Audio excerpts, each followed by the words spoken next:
Bonjour à tous, merci de nous avoir rejoints là aujourd'hui sur ce live. Nous allons vous présenter du coup un webinaire qui va être assez intéressant avec beaucoup d'intelligence, on l'espère, en tout cas de l'intelligence qu'on va essayer de vous amener sur un sujet qui nous passionne, qui est l'IA et la RPA. Et ce couple magique, on va vous montrer justement comment justement il peut avoir un potentiel pour son activité, pour son business, pour ses équipes. Donc aujourd'hui, on va parler d'une problématique et d'un sujet en particulier, c'est cette révolution digitale sur laquelle, de toute façon, tout le monde, toutes les entreprises font face actuellement. Et il y a un alliage intéressant qui peut être la clé d'une vraie stratégie de pilotage d'un business. Et cette clé aujourd'hui, c'est de mixer de l'intelligence artificielle avec de l'automatisation de process que l'on appelle la RPA. Alors aujourd'hui, je suis accompagné d'Armin, qui est notre Head of Innovation chez TED, et qui va donc vous présenter finalement ce qu'est l'IA de manière très simple pour que ce soit compréhensible et accessible à chacun d'entre vous. Il va ensuite également aborder plusieurs thématiques, mais surtout, on va vous dérouler un cas d'usage hyper intéressant qu'on a pu faire chez un client avec des valeurs intéressantes pour l'entreprise pour laquelle nous avons travaillé, mais surtout un ROI. Et puis pour ma part, donc Mathias Chaumont, je suis le CEO et fondateur de la société TED.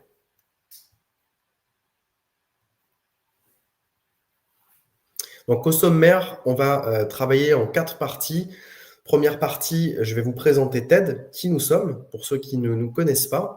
Ensuite, on va aborder comment est-ce qu'on va choisir, comment peut-on choisir la bonne offre IA. Il en existe plein sur le marché, comment je vais trouver le meilleur outil pour mon besoin. Aujourd'hui, c'est assez compliqué de faire son marché, de se diriger vers une solution plus qu'une autre, mais il y a en tout cas des pratiques assez simples que vous pouvez mettre en place pour pouvoir démarrer. Ensuite, on va passer sur un use case avec une vraie démo, avec un cas d'usage IA. Et enfin, on va passer du temps à répondre à vos questions. Alors TED, c'est une société de conseil qui est ce qu'on appelle un pure player. Nous sommes finalement spécialisés dans la réalisation de projets autour de l'automation. Ça veut dire quoi? C'est que 100% de notre activité concerne du conseil, du delivery de projet, de la maintenance, du support, de la formation autour de sujets comme la RPA, l'IA, le cloud et la data. Alors, on a une grosse expérience puisque ça fait maintenant de nombreuses années que nous faisons cela. Et donc, on est capable de mixer des projets avec ces différentes technologies pour arriver à nos fins. Nos fins, c'est quoi? C'est comment j'aide un client à digitaliser un process, comment je l'aide à gagner du temps, gagner de l'argent, comment je l'aide à optimiser, rationaliser des tâches pour son équipe, pour ses métiers, mais également côté IT. Donc ça, c'est notre expérience en termes d'innovation. Nous devons d'être, en tout cas, au devant de la scène, de toujours suivre les évolutions du marché, quelles sont les nouvelles tendances, quels sont les outils qui marchent, quels sont les outils qui peuvent se connecter entre eux pour pouvoir finalement tisser une toile entre mon besoin et technologiquement ce qu'il est possible de faire, et tout ça couplé également derrière avec un enjeu de budget. Et donc c'est aussi pour ça que nous apportons notre conseil. Donc la culture de l'innovation chez nous est très forte puisqu'on fait des choses à la fois pour nos clients, mais on sait aussi faire des choses en interne chez TED, et c'est également pour ça qu'on est aujourd'hui éligible au crédit d'impôt innovation. Et enfin, de la polyvalence, puisqu'on est agnostique du secteur, on travaille avec tout type de métier, que ce soit la direction finance, la direction supply chain, RH, achat, sales, marketing, peu nous importe. Ce qui nous importe, nous, c'est de pouvoir faire gagner du temps, de robotiser des tâches et surtout d'aller chercher du ROI, qu'il soit quantitatif ou bien qualitatif. Donc la polyvalence, elle est intéressante puisqu'on va aussi travailler avec des tailles de boîtes différentes, que ce soit des grands groupes du CAC 40, mais aussi des petites structures, des TPE, des PME qui vont également avoir des enjeux d'optimisation et de rationalisation de leurs coûts et de leur temps. Et on va également pouvoir les accompagner sur des solutions plus simples, plus pragmatiques en fonction de leurs besoins. Alors, quelques chiffres.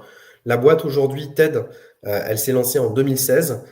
On a passé la barre des 50 clients et aujourd'hui également la barre des 30 collaborateurs.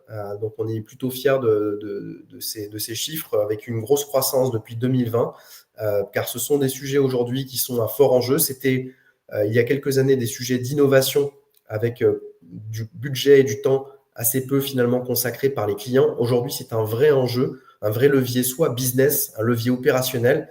Et donc, on rentre, nous, aujourd'hui, dans le cœur de la stratégie des sponsors, des managers, des directions IT pour pouvoir mettre en place des solutions et des programmes d'automatisation.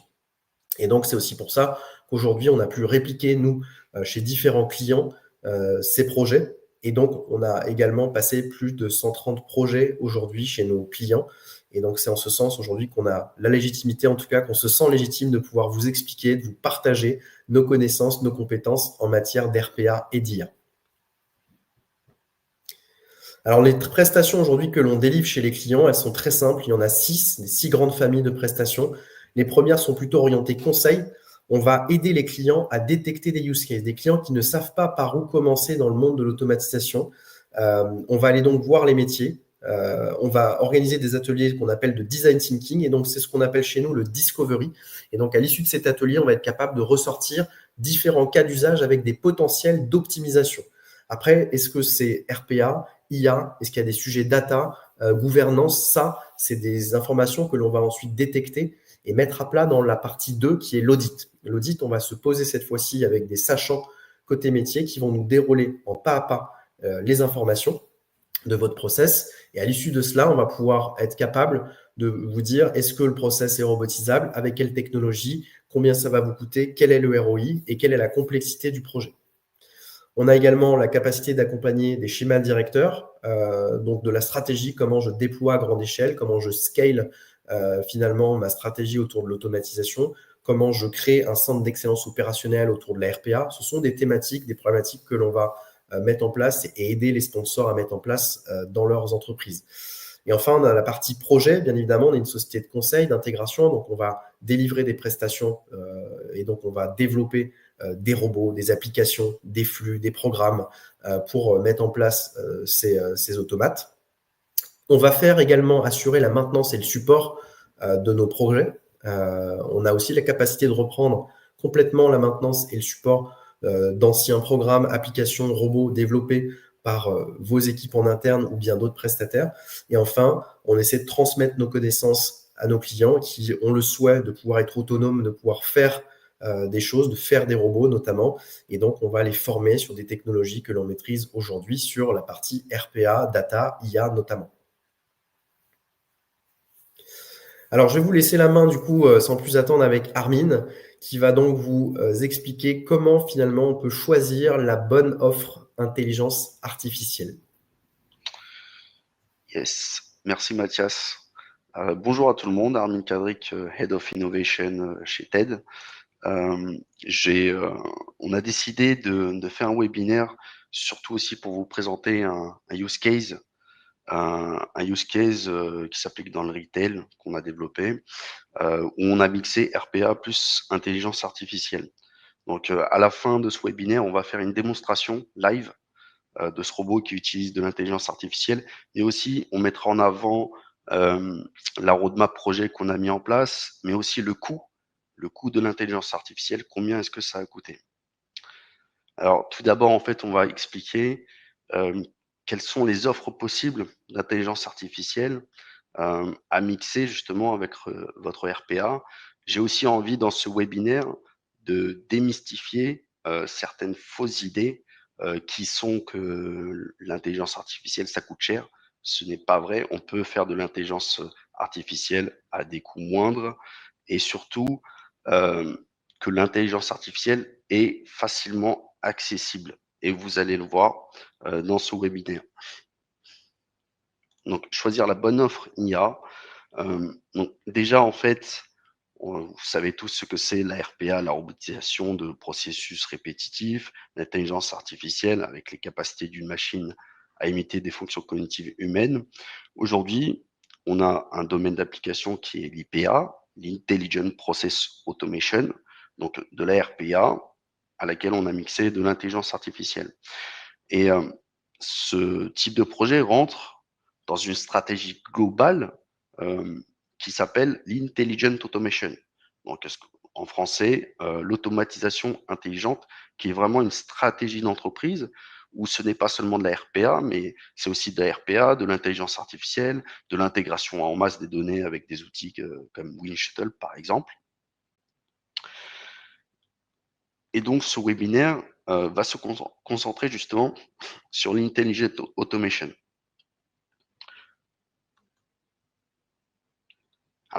Dans, dans les différentes approches que vous pouvez avoir au niveau Intelligent Automation, la première serait de travailler au niveau du cloud. Donc, si on regarde en bas, notre robot, qu'il soit développé en UiPath, Automation Anywhere ou un autre fournisseur RPA, vous pouvez très rapidement le connecter à un cloud qui possède des services cognitifs. Donc, ce qu'on appelle des services cognitifs, ce sont des briques d'intelligence artificielle qui sont déjà pré-packagées, prêtes à l'emploi, utilisables et facilement connectables à votre système. Alors là, on prend l'exemple du robot qui se connecte au cloud pour récupérer des services cognitifs, mais ça aurait pu être n'importe quel autre système, comme de l'application web, mobile, du software. Un service cognitif est consommable via une API qui est juste un lien de connexion et sécurisé. Euh, à partir du moment où on a besoin d'intégrer facilement de l'intelligence facilement, les services cognitifs, ça reste la meilleure des options. Alors, je vais juste modifier un peu l'écran pour que vous voyez un peu le logo en bas à gauche. Le time to market, ici, est très rapide. Comme nous, on a l'habitude de travailler sur de la RPA, où on a besoin de démontrer des ROI, euh, le fait de passer par des services cognitifs, ça permet aussi d'avoir un time to market très rapide avec une mise en production du robot avec son intelligence artificielle très rapidement. Vous avez aussi la possibilité d'utiliser les briques cognitives qui sont chez les éditeurs, les cloud éditeurs de RPA. C'est aussi une autre option, mais pour le moment, j'ai envie de dire que les briques cognitives chez les éditeurs de RPA ne sont pas aussi avancées que ce qu'on peut trouver chez Azure, AWS ou GCP chez Google. L'autre approche que vous pouvez avoir, c'est de partir sur du machine learning et donc entraîner vos propres modèles d'intelligence artificielle. Et là, l'option que vous pouvez choisir, c'est aussi une approche cloud. Et là aussi, en termes de time to market, vous allez être très rapide aussi à mettre en œuvre votre solution. Donc, vous avez des outils, par exemple chez Azure, qui vous permettent d'entraîner un modèle aisément et rapidement. Alors, je vous montre rapidement déjà des services cognitifs que nous avons utilisés, notamment la partie Cognitive Search, qui est en haut, qui permet justement de faire de la recherche intelligente dans vos données. Donc, vous pouvez connecter votre robot rapidement à Cognitive Search pour faire des recherches très rapides et intelligentes. Computer Vision, si vous avez des images, des vidéos à analyser, vous pouvez très bien connecter votre robot à Computer Vision de Azure qui va faire la détection des objets et des éléments dans les vidéos et les photos et redistribuer justement les résultats de l'intelligence artificielle au robot. Translator qui permet de détecter et de traduire plus de 100 langues et dialectes différentes.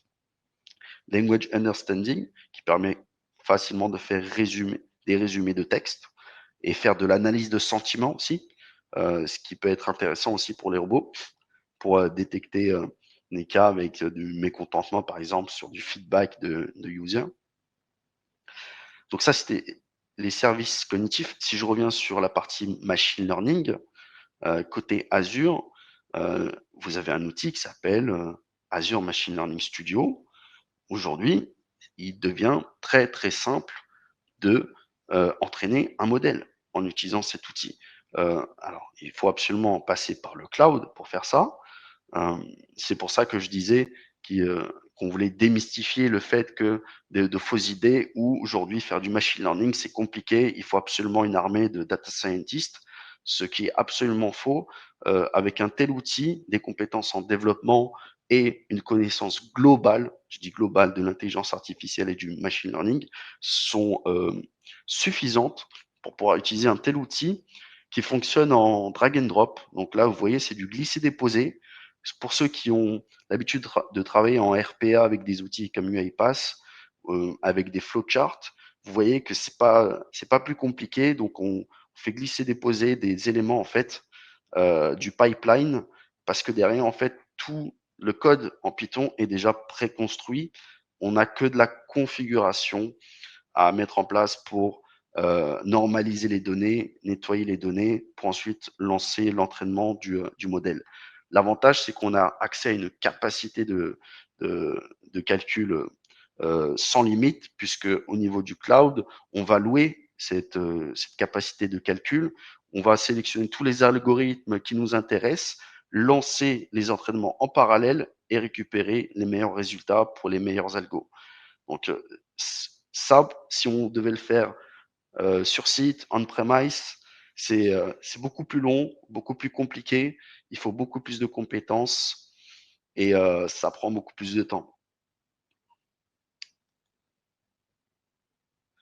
Donc, j'en arrive au sujet du on-premise. Donc, sur site, si vous voulez avoir tout sur site, sur vos serveurs ou embarqué au niveau de votre robot, là, ce que je vous disais, c'est que le time to market, il est plus lent.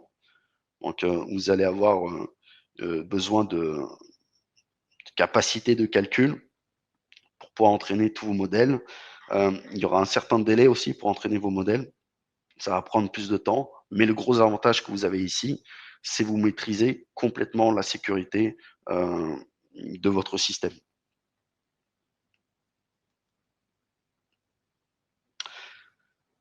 Comme on parle de RPA et on travaille beaucoup avec UiPath, alors il était nécessaire aussi de vous présenter un peu les outils d'intelligence artificielle qui existent chez UiPath. Il commence à y en avoir pas mal et c'est tout. Il y en a pas autant que sur les clouds comme GCP ou Azure, mais chez UiPath, vous avez quand même quelque chose qui s'appelle AI Center. AI Center qui vous permet de réutiliser des modèles de machine learning et de les connecter directement à votre robot. Alors, vous avez sur le marché, en fait, déjà des modèles pré-entraînés, prêts à l'utilisation et que vous pouvez vous-même réentraîner avec vos propres données. Vous pouvez aussi partir sur l'entraînement d'un modèle from scratch, donc page blanche, vous créez votre propre modèle en passant par AI Center. Donc là, c'est vraiment la partie machine learning, intelligence artificielle. Si on parle plus de services cognitifs, vous avez des outils, alors pour citer Document Understanding, qui vous permet aussi d'entraîner l'analyse de vos documents pour pouvoir ensuite dérouler un traitement robotisé à partir des données qui seront extraites de vos documents. Et vous avez aussi à côté un autre produit qui est intéressant, c'est Communication Mining. Celui-là vous permet en fait de comprendre les mails. Donc à partir d'un jeu de données d'une cinquantaine de mails, vous pouvez donner ça à Communication Mining et entraîner un modèle qui va comprendre certains types de mails, par exemple des demandes de retour sur des produits. On peut très bien entraîner un modèle qui comprend, qui récupère les infos dans le mail et qui peut déclencher par la suite un traitement robotisé ou voire même juste pour faire de la classification de mails. Je rentre pas dans le détail de tous les autres outils. N'hésitez pas si vous avez des questions sur les outils du UiPath côté intelligence artificielle, vous pouvez m'envoyer une question dans le chat. Et j'en viens à la partie LLM, Large Language Model. Alors vous connaissez tous ChatGPT 3.5 notamment, qui justement permet de faire de la génération de contenu, de la traduction de texte, des résumés de texte, de l'analyse de sentiments aussi, c'est aussi un chatbot, et ça permet de générer du code. Donc là, on est dans ce qu'on appelle de la generative AI. Il faut savoir que ChatGPT 3.5 rentre dans ce cadre-là, mais ChatGPT, le GPT-4, c'est bien plus que ça. Au-delà de ces 6 capacités de la generative AI, le GPT-4, il peut aussi aller sur Internet, il peut aussi analyser des images et aussi on peut lui parler parce qu'il peut justement transformer la voix en texte. Donc le GPT-4, c'est bien plus que de la generative AI, c'est un multimodèle aujourd'hui GPT-4, donc qui dépasse largement le GPT 3.5. Pour vous, pour vous montrer un peu les 3 gros qui existent actuellement, que l'on peut connecter à nos robots pour les rendre aussi plus intelligents. Donc il y a ChatGPT qu'on a utilisé aussi dans notre dans notre use case que nous avons réalisé, mais vous pouvez aussi regarder du côté de Meta, Llama, et Google qui annonce justement Palm 2, qui doit être normalement le gros concurrent de ChatGPT. Là, c'est la même chose en termes de time to market. On a un time to market qui peut être aussi très rapide pour apporter de l'intelligence à vos robots, puisque la connexion se fait aussi facilement à, par exemple, ChatGPT. Il faut juste en fait paramétrer les prompts au niveau du robot pour que ça puisse appeler la generative AI comme de ChatGPT ou de Llama, par exemple. Pour vous montrer un peu la rapidité d'évolution et la quantité de LLM qui existent actuellement sur le marché, GPT-3 en 2020 et GPT-4 en 2023, vous voyez qu'il y a eu que 3 ans d'écart. Et pour avoir testé les deux, GPT 3.5 et GPT-4, alors, j'ai pas envie de dire qu'il y a un fossé entre les deux, mais GPT-4 est nettement plus performant que le 3.5. C'est dommage que ce soit payant, qu'il faille payer un abonnement de 25 $ pour utiliser GPT-4. Donc, j'en arrive sur la partie choix de la solution sur le dernier slide, avant de passer à la démonstration de notre use case. Donc, sur ce slide, ce qu'on a voulu faire, c'est synthétiser un peu les différentes approches qu'il y a et qu'est-ce que ça engendre derrière. Il faut savoir que si on part sur une stratégie cloud, en termes de compétences IA, vous n'avez pas besoin d'être data scientist de mon point de vue. Mais si vous partez sur une solution plutôt on-premise, surtout pour la partie machine learning, vous allez forcément avoir besoin de plus de compétences, plus de skills en intelligence artificielle. Mais par contre, en termes de time to market, si vous êtes machine learning full on-premise, ça va prendre plus de temps à mettre votre produit sur le marché. Là où si vous interconnectez votre système avec le cloud et de l'intelligence qui est sur le cloud, là par contre, en time to market, vous serez très rapide. Et il faut, dernier point sur lequel il faut discuter, c'est la sécurité. Donc, si vous voulez un contrôle absolu et une sécurité maximale, dans ce cas-là, oui, c'est vrai que la solution on-premise sera à privilégier. Mais par contre, il faut savoir qu'au niveau du cloud, vous avez tous les outils nécessaires pour sécuriser votre système.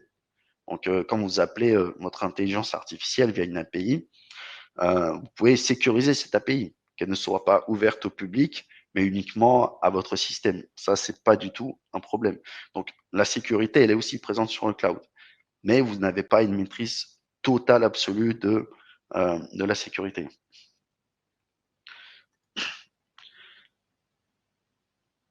J'en arrive justement à notre use case, notre cas d'étude, on va dire, côté retail que nous avons réalisé, donc qui est le mix entre robot RPA et intelligence artificielle. Ce que je vous propose, c'est de vous dérouler un schéma d'abord qui explique ce que fait ce système et comment est-ce qu'il utilise l'intelligence artificielle. Et après, je déroulerai la démonstration pour que vous voyez en live en fait comment ça fonctionne. Alors, dans une première étape, vous avez un robot RPA qui va récolter des produits. Donc, les produits peuvent être soit sous forme d'images, un peu comme on a ici, soit ça peut être des descriptions dans n'importe quelle langue, dans un fichier Excel. Vous pouvez aussi avoir des images avec des descriptions textuelles sur l'image. Donc là, en fait, sur le schéma, on a juste représenté les images des produits récoltées par le robot en première étape. Dans une première étape, on a besoin d'IA, côté Azure, notamment en utilisant la brique Computer Vision, qui va en fait nous décrire les images. On a besoin que l'intelligence artificielle dise au robot, c'est quoi cette image? Qu'est-ce qu'il y a dedans? L'objectif, c'est aussi de pouvoir précatégoriser à partir de cette description qui vient de l'intelligence artificielle, utiliser ChatGPT pour demander à ChatGPT, d'après cette description, comment est-ce que lui classifierait ce produit. Ensuite, en étape numéro 2, on a besoin d'aller dans la base du client, qui est une base de 5000 à peu près catégories différentes. Alors, c'est un listing qui est propre à ce client. Il a ses propres catégories et ses identifiants de catégories pour les produits retail. Et donc, le robot, il doit appeler en fait, en étape 2, une autre brique d'intelligence artificielle qui s'appelle Cognitive Search. Cognitive Search qui va faire de la recherche intelligente et à partir des descriptions des images, il doit essayer de trouver les catégories qui matchent le mieux avec justement ce produit-là. Et donc pour ça, en fait, la meilleure des choses à faire, c'est de faire du scoring, d'essayer d'évaluer avec un pourcentage de réussite quelles catégories seraient les plus pertinentes pour classifier ce produit. Une fois qu'on a réussi avec l'intelligence artificielle à construire cette liste, le robot RPA récupère ça. Vous avez ensuite une station de validation qui est fournie. Alors, c'est soit un formulaire qui est généré par le robot, ça peut aussi être une application web dans laquelle on déverse les résultats de l'intelligence artificielle à un approbateur. L'approbateur va valider dans cette station de validation. Sa validation déclenche en fait une transaction qui va déclencher un autre robot distant qui lui en fait va intégrer dans SAP les résultats pour chaque nouveau produit qui va rentrer dans cette société. Ce sera plus clair pour, je pense, pour lorsque là je vais lancer la démonstration. Il faut savoir que tout ça, comme on fonctionne avec des API, ça se passe en arrière-plan. Ça se passe en arrière-plan, donc on ne voit rien. Ce qu'on a fait, c'est qu'on a le projet client, on l'a pris, on l'a modifié, on a créé un variant de ce robot qui, lui, en fait, va déverser les résultats dans un fichier Excel pour qu'aujourd'hui, on puisse voir en fait les résultats de l'intelligence artificielle en action avec le robot. Ce que je vous propose, c'est que je vais partager mon écran et je vais vous montrer, euh, comment fonctionne justement ce système.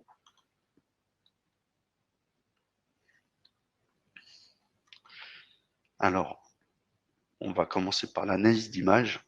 Je vais d'abord regarder si tout ce qu'il faut. Ok, ça c'est bon. Voilà. Je vais lancer le robot pour qu'on puisse voir en live le fonctionnement. Donc, il faut des jeux de données d'entrée. Ce que j'ai fait, c'est que j'ai pris un produit un quelconque sur Amazon pour vous montrer le fonctionnement.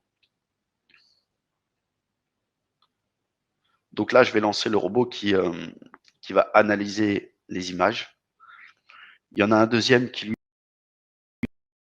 en fait, analyse plutôt les descriptions dans les différents.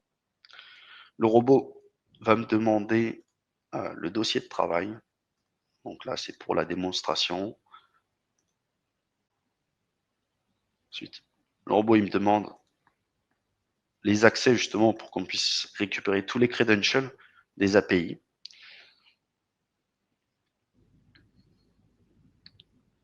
Et donc là, il me demande de sélectionner mon fichier d'entrée dans lequel j'ai positionné un lien vers une image d'un produit.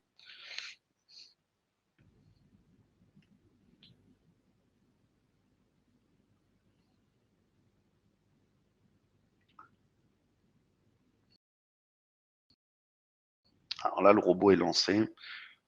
Là, on a mis des temporisations pour qu'on puisse voir en fait les interactions entre robots et alors,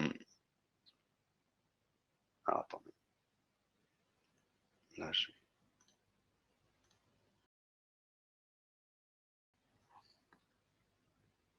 crois que le stream il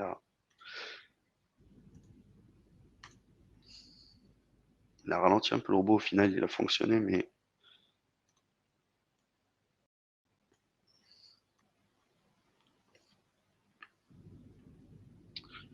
OK. Ce PC. On sélectionne le dossier d'entrée. Je remets le mot de passe pour débloquer.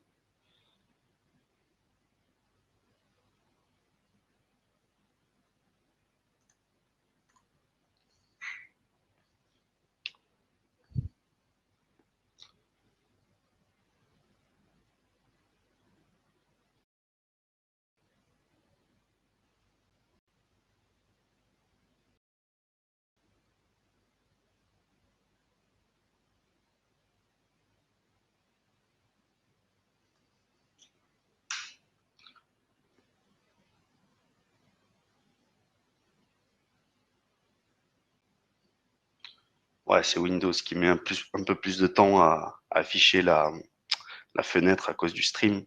Mais comme je disais, en fait, j'ai mis des temporisations pour que ça aille moins vite. Euh, L'objectif, en fait, c'était pour le robot de récupérer l'image du produit. Ensuite, d'appeler Azure Computer Vision pour qu'il puisse décrire l'image. Ensuite, il va détecter la langue de la description. Et ça, c'est nécessaire pour qu'on puisse traduire en français. Il faut savoir que la base du client, la base des catégories du client, elle est en français principalement. Donc, on ne peut pas en décrire un produit en anglais et faire une recherche à partir de l'anglais sur une base qui est totalement en français. Donc, il a été nécessaire d'utiliser toutes ces briques cognitives qui sont chez Azure pour pouvoir en fait préparer les données dans un premier temps.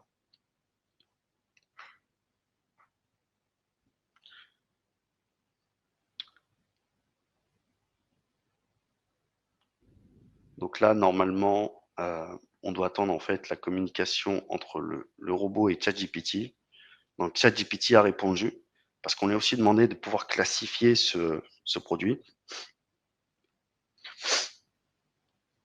Et là, la catégorie la plus importante, c'est d'aller faire la recherche cognitive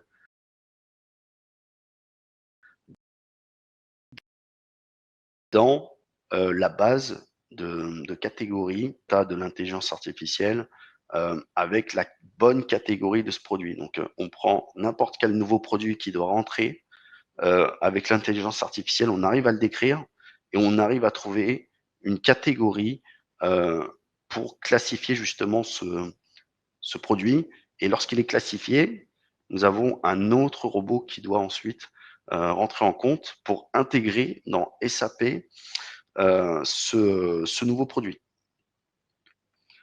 Alors, ce que je vous propose, c'est que je vais lancer le deuxième robot qui, lui, en fait, va fonctionner différemment. Ça, c'était l'analyse par les images. Alors, là, on a ce robot qui fonctionne plutôt par description.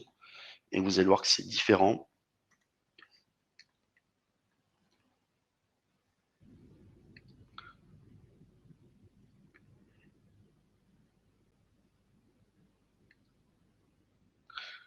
Après la démonstration, j'expliquerai les coûts engendrés derrière par l'intelligence artificielle.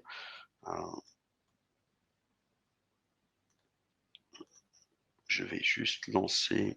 Hop, où est-ce qu'il s'est mis? Il est là. Il est là. Data put. Il faut que je lui donne le dossier dans lequel il doit travailler. Ok.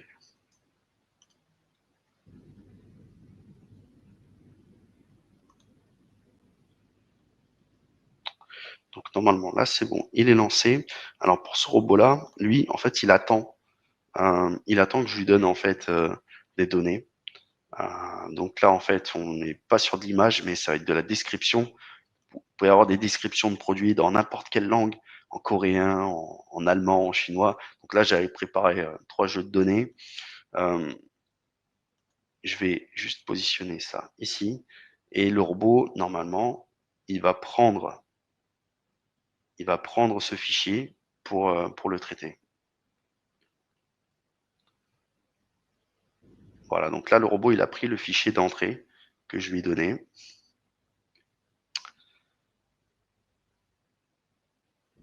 sur le même principe que l'autre robot avec les images, il ouvre justement pour qu'on puisse montrer les données d'intelligence artificielle qui sont récupérées par le robot. Donc là, vous avez votre produit en fait qui est écrit totalement en coréen, la description. On a une brique cognitive qui permet de détecter la langue. Une fois qu'elle est détectée, on arrive à traduire ça en français.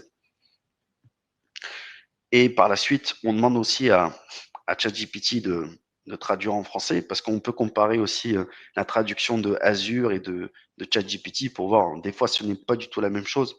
Ça reste sur la base, la traduction est bonne, mais on voit souvent qu'il y a des variations dans les traductions entre les deux outils.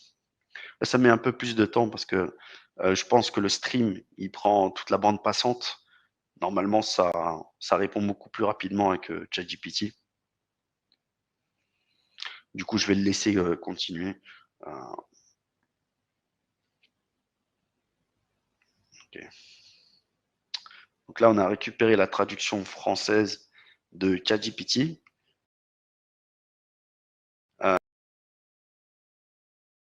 La catégorisation, comment est-ce qu'il le catégorise? Il cherche de la bonne catégorie dans la base du client à partir de la description en coréen de ce produit. Je vais juste rapidement réouvrir le fichier dans dossier output.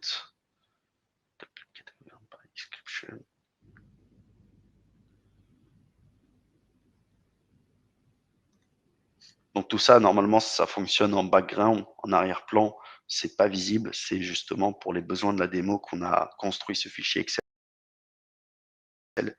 Ce qui s'est passé, c'est que le robot a récupéré le produit dans les données d'entrée. Il a trouvé que c'était du coréen. Il a passé ça en français. ChatGPT aussi. ChatGPT nous a aussi catégorisé ce produit pour nous le positionner dans une catégorie.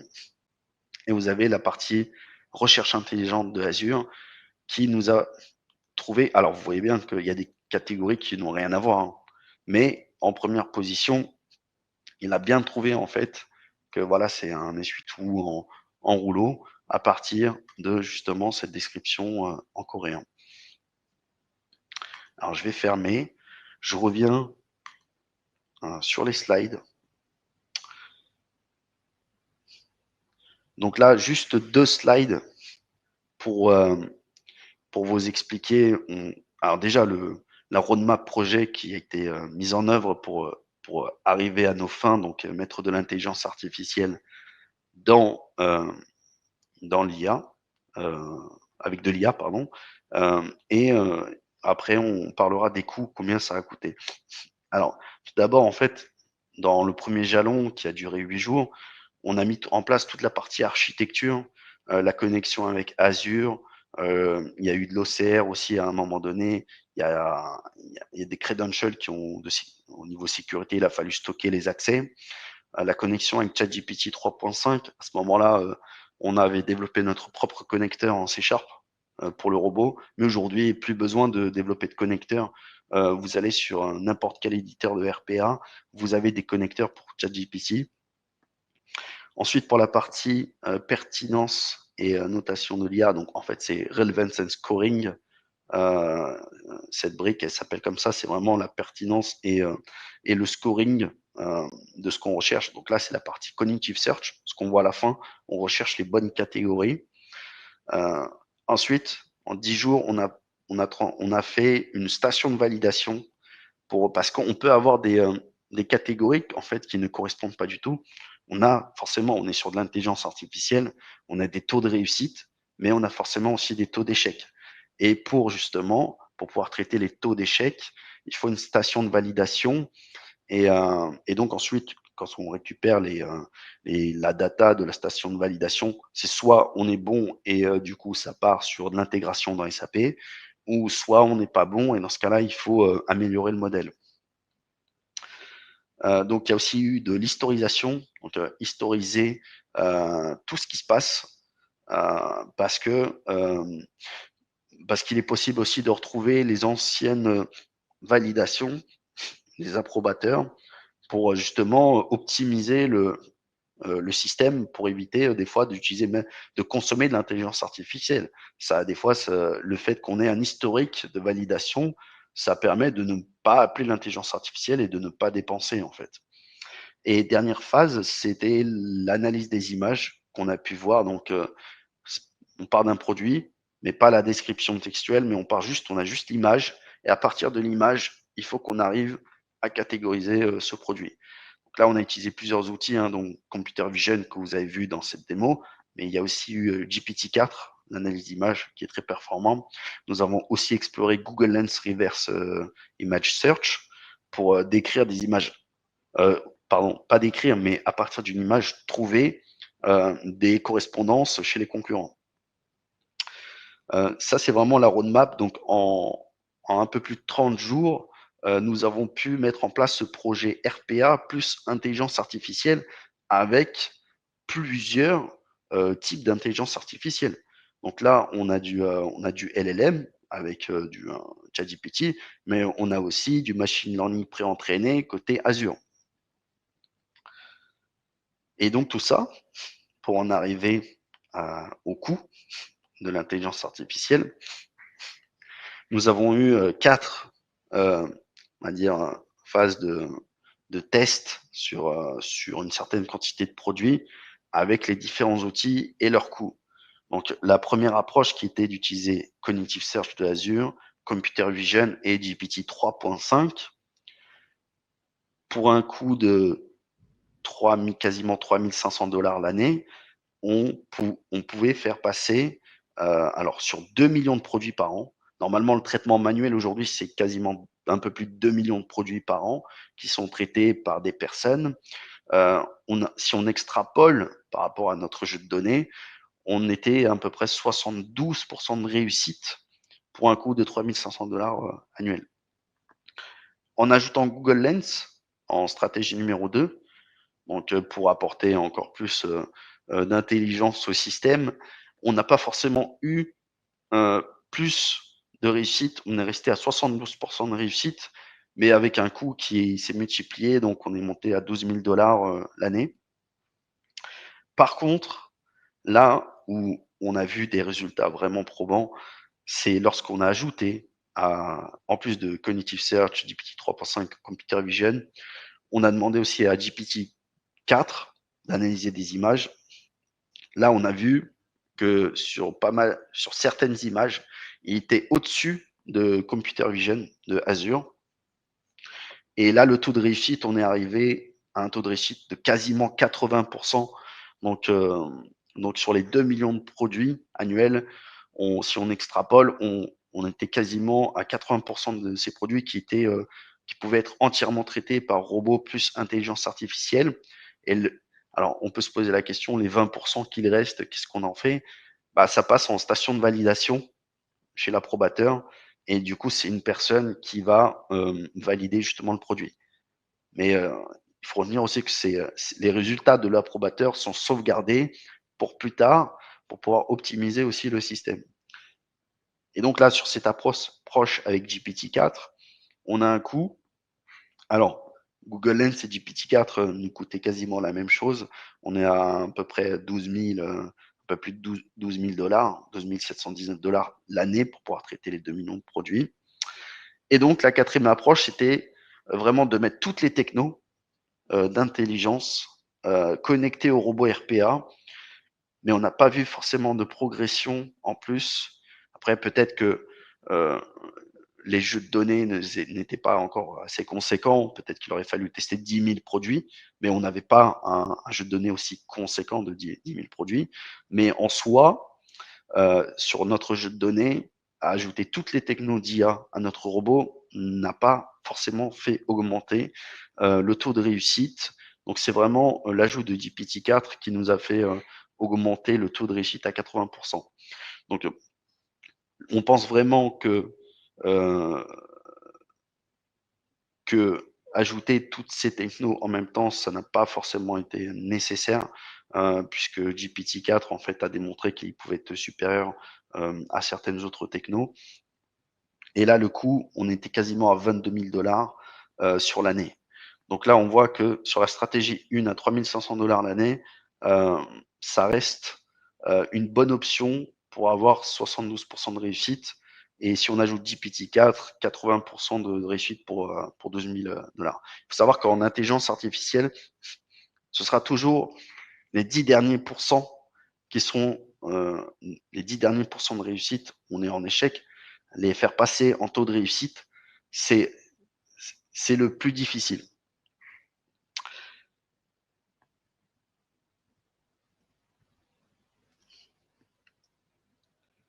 Voilà, merci de m'avoir écouté sur ce use case. Alors, si des choses ne sont pas claires, n'hésitez pas, vous pouvez m'envoyer une question dans le chat, notamment sur la roadmap du projet, les coûts ou ne serait-ce les outils d'IA que nous avons utilisés.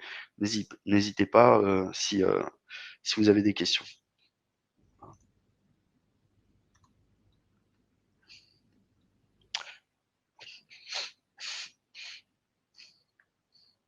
Alors moi, je t'entends pas, Mathias.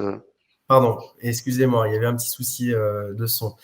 Merci en tout cas d'avoir participé au webinaire. Il nous reste un petit peu de temps, donc si vous avez des questions, n'hésitez pas voilà, à nous les poser dans le chat.